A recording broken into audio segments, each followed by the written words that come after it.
città è chiusa per via dei draghi. Sono ammessi solo coloro che hanno impegni ufficiali.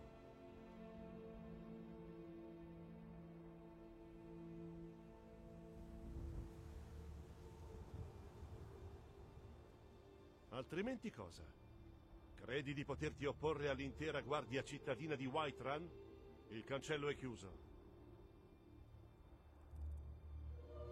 Anche Riverwood è in pericolo. Faresti meglio a entrare. Lo Jarl si trova a Dragonreach, sulla collina.